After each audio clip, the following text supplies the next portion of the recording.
पंतप्रधान नरेंद्र मोदी यांच्या सरकारवर आलेल्या अविश्वास प्रस्तावासंदर्भात लोकसभेमध्ये आज लोकसभेच्या नंदुरबार मतदारसंघाच्या खासदार डॉक्टर हिना गावित यांनी प्रस्तावाच्या विरोधात मत मांडले।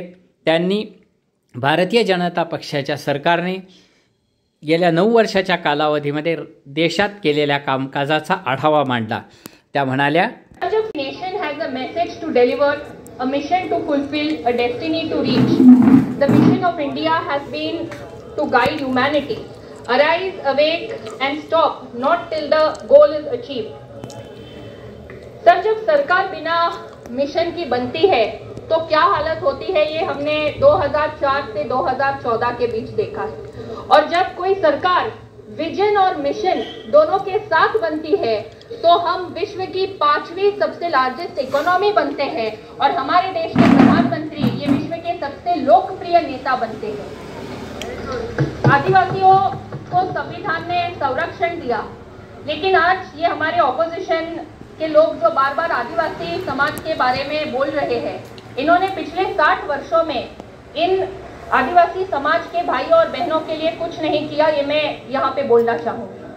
सर, इन्होंने तो आदिवासी लोगों के लिए एक स्वतंत्र मंत्रालय की स्थापना भी नहीं की। हमारे जो इंस्पिरेशन है, हमारे पार्टी के इंस्पिरेशन है अटल बिहारी वाजपेयी जी, इन्होंने देश में पहली बार जनजाति मंत्रालय की स्थापना इस देश में की और सबसे सही मायने में आदिवासी समाज को न्याय देने का काम हमारे पार्टी की ओर से हो रहा है। सर, पहली बार देश में 10 ट्राइबल म्यूजियम की स्थापना हुई है और इसके कारण आज हमारी जो संस्कृति है और गौरवशाली इतिहास है, इसे केवल हमारे देश के ही नहीं तो विदेश के लोग भी आज देख पा रहे हैं। हमारे देश के प्रधानमंत्री जी ने 15 नवंबर को भगवान बिरसा मुंडा जयंती के दिन जनजातीय गौरव दिवस की घोषणा की है। सर, वो पत्थर क्या, पथिक कुशलता क्या, जिस पथ में बिखरे शूल न हो, नाविक की धैर्य कुशलता क्या, जब धराएं प्रतिकूल न हो। यह पंक्तियां बहुत प्रासंगिक है क्योंकि वो नाविक हमारे आदरणीय प्रधानमंत्री नरेंद्र मोदी जी है, जिन्होंने अपनी कुशलता से आज भारत देश को $3.5 ट्रिलियन की अर्थव्यवस्था बना दी है और हम विश्व की 5वीं सबसे बड़ी अर्थव्यवस्था बने हैं। और मुझे ये पूरा विश्वास है कि 2031 तक हम $5 ट्रिलियन का लक्ष्य प्राप्त करेंगे और सबसे बड़े लोकतंत्र के साथ हम सबसे बड़ी अर्थव्यवस्था का दर्जा भी प्राप्त करेंगे। सर, मैं महाराष्ट्र के एक आदिवासी क्षेत्र का प्रतिनिधित्व करती हूँ जिसका नाम है नंदुरबार। नंदुरबार में करीब 70 से 75% लोग आदिवासी समुदाय से हैं। सर, स्वतंत्रता के बाद से 2014 तक वहां हमेशा कांग्रेस के सांसद रहे हैं। पहली बार नंदुरबार की जनता ने मुझे वहां पे चुन के दिया और इस देश की सबसे युवा महिला आदिवासी सांसद का मुझे प्रतिनिधित्व करने का यहाँ मौका मुझे दिया है। सर, जैसे बाकी आदिवासी क्षेत्रों की समस्याएं हैं, वैसे मेरे क्षेत्र की भी समस्याएं बहुत जटिल थी। हर गरीब व्यक्ति का सपना होता है कि उसका अपना खुद का घर हो। उसी तरह हमारे आदिवासी क्षेत्र के लोग भी अनेक वर्षों से यह प्रतीक्षा में थे कि उनका भी अपना खुद का मकान हो, जिनके पास खुद का पक्का घर नहीं। सर, 2016 से पहले हमारे देश में आवास के लिए इंदिरा आवास नाम की योजना थी और ये योजना में लोगों को घर मिलेंगे ऐसा गरीब लोगों को लगता था। बेचारे इसी उम्मीद में जीते थे कि आज नहीं तो कल उनका नाम उस सूची में आ जाए, लेकिन वर्षों तक प्रतीक्षा करने के बाद भी इन सब आदिवासी गरीब लोगों को आवास नहीं मिला। और सर, आप जानते हैं क्यों? क्योंकि इस योजना में किसी भी प्रकार की पारदर्शिता नहीं थी, किसी भी प्रकार का मापदंड तय नहीं था। केवल एक पार्टी के लोगों को बार बार, सर, जिनके पास आवास था उनका बार बार नाम सूची में आता था, उन्हीं लोगों को बार बार आवास मिलता था और जो सचमुच जिसको जरूरत है ऐसे लोग इस योजना से वंचित रहे। जब हमारे प्रधानमंत्री नरेंद्र मोदी जी के ध्यान में ये बात आई तो उन्होंने हाउसिंग फॉर ऑल का निर्णय लिया और हाउसिंग फॉर ऑल का निर्णय लेने के बाद प्रधानमंत्री आवास योजना की उन्होंने निर्मित की। सर, ये जो इंदिरा आवास योजना थी, ये इंदिरा आवास योजना नहीं थी, ये कांग्रेस आवास योजना थी, इसलिए ये सामने वाले लोग परेशान हो रहे हैं। हमारे प्रधानमंत्री जी ने प्रधानमंत्री आवास योजना की निर्मित की और पूरी पारदर्शिता से 2011 की जनगणना पे आधारित उन्होंने बेनिफिशियरी की सूची तय की। और केवल यहीं पे नहीं रुके सर, तो जिनका नाम उस सूची से छूट गया था, जो जरूरतमंद है, जिसको आवास की जरूरत है, उनका नाम वो सूची में ऐड करने के लिए एक अलग से डी लिस्ट हर ग्राम पंचायत से बना के ग्राम विकास विभाग ने वो मंगवा के उसका स्क्रूटनी करके देश के हर जरूरतमंद को, हर गरीब को, हर आदिवासी को, हर दलित को, हर पिछड़े को आवास देने का काम हमारे प्रधानमंत्री जी ने किया। सर, जनवरी 2023 तक मैं कुछ आंकड़े यहाँ बताना चाहूंगी। जनवरी 2023 तक इस प्रधानमंत्री आवास योजना में 2.7 करोड़ घरों को मंजूरी मिली है। इसमें से 2.1 करोड़ घर ये बन चुके हैं, आवास तैयार हो चुके हैं, और वो आवास अभी जिन गरीबों का सपना था, उनका सपना यहाँ साकार हो रहा है। सर, मैं यहाँ बताना चाहूंगी कि केवल आवास की नई योजना ही नहीं बनाई हमारे प्रधानमंत्री जी ने, तो आवास बनाने के लिए लगने वाली राशि वो भी बढ़ाने का काम यहाँ हमारे प्रधानमंत्री जी ने किया है। आज हमारे आवास के लिए 1.5 लाख रुपए ये योजना के तहत सब गरीबों को यहाँ दिए जा रहे हैं। सर, स्वच्छ भारत के ऊपर हमारे विरोधी पक्ष की एक सांसद यहाँ बोल रही कि ODF हमारा देश नहीं हुआ है, तो मैं उनकी जानकारी के लिए यहाँ बताना चाहूंगी कि स्वच्छ भारत मिशन के तहत, जो कि उनके टाइम पे ये स्कीम स्वच्छ भारत मिशन थी, तो ODF का जो डेफिनेशन इस योजना के अंतर्गत दिया गया था, वो बेसलाइन सर्वे जो उनके समय में हुआ था, उनमें 100% अगर मकान बन गए हैं तो उसको हम ODF कहते थे। जो आज की स्थिति है, कई लोग जो उस सर्वे में नहीं थे और उनके पास शौचालय नहीं थे, उन्हें भी शौचालय देने के लिए ODF प्लस योजना की निर्मित हमारे प्रधानमंत्री जी ने की, और 100% शौचालय हर गरीब को, जिसको जरूरत है, उसको देने का काम यहाँ हमारे देश में हो रहा है। सर, आज तक देश में 11 करोड़ टॉयलेट बन चुके हैं, 36 स्टेट्स और यूनियन टेरिटरीज में बन चुके हैं, और सर 6,03,175 गांव ODF डिक्लेयर हो गए हैं। और ODF प्लस का जो काम है वो अभी बहुत ही फास्ट पेस में यहाँ चल रहा है।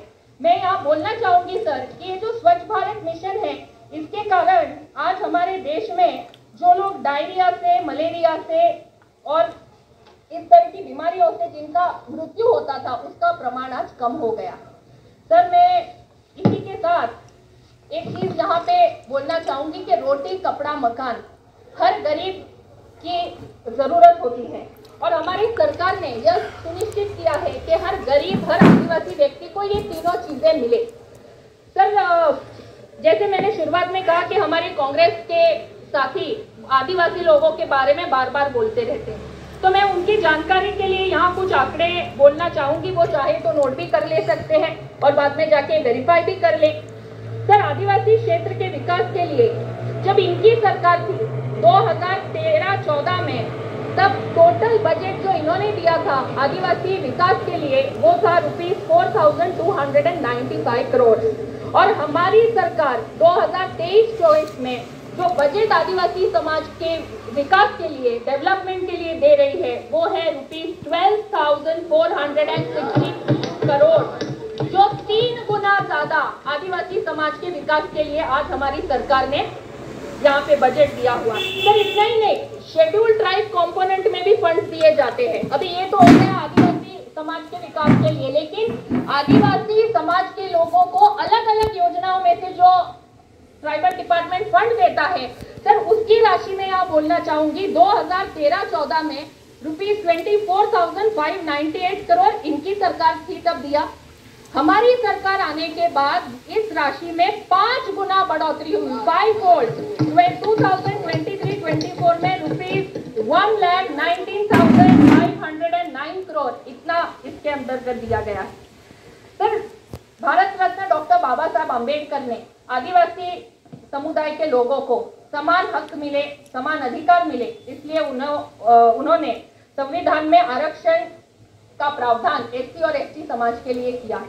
आज सर, मैं यहाँ पे बोलना चाहूंगी कि पिछले 9 वर्षों में हमारी सरकार ने आदिवासी समाज के सर्वांगीण विकास के लिए, सर्व समावेशी विकास के लिए education, health care and livelihood opportunities पे विशेष रूप से ध्यान दिया है। हमारे प्रधानमंत्री जी डॉक्टर बाबा साहेब आम्बेडकर जी के विचारों को आगे ले जाते हुए आदिवासी समाज के बच्चों को क्वालिटी एजुकेशन मिले, इसलिए एकलव्य मॉडल रेजिडेंशियल स्कूल्स की निर्मित ये के हर ट्राइबल ब्लॉक में, हर ट्राइबल क्षेत्र में करने का काम अभी हमारी सरकार कर रही है। सर, ये जो एकलव्य मॉडल रेजिडेंशियल स्कूल्स है, इसमें इनकी सरकार थी उस समय केवल 119 EMRS शालाएं बनी थी, एकलव्य मॉडल रेजिडेंशियल स्कूल।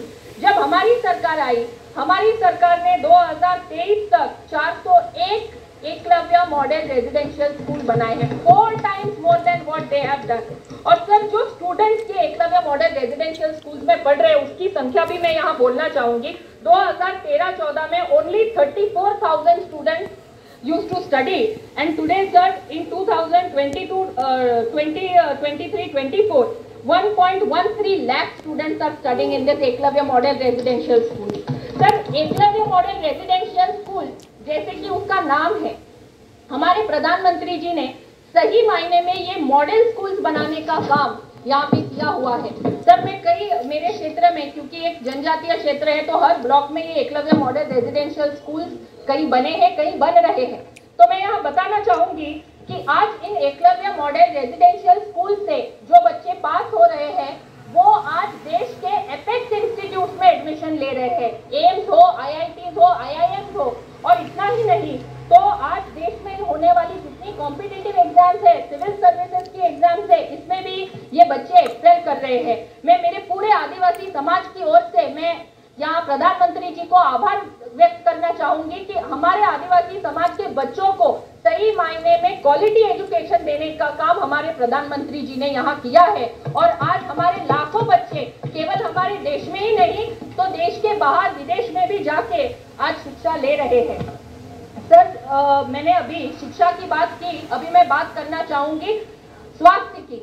मैं अभी हमारे सदन के सभी साथियों को एक बीमारी के बारे में बोलना चाहूंगी जो ट्राइबल एरियाज में ज्यादातर देखने को मिलती है, जिसका नाम है sickle cell anaemia.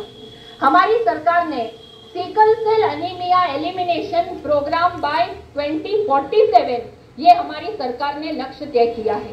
Sir, madam, sickle cell के कारण कई अलग अलग बीमारियां, कई अलग अलग तकलीफ हमारे उन पेशेंट्स को होती है।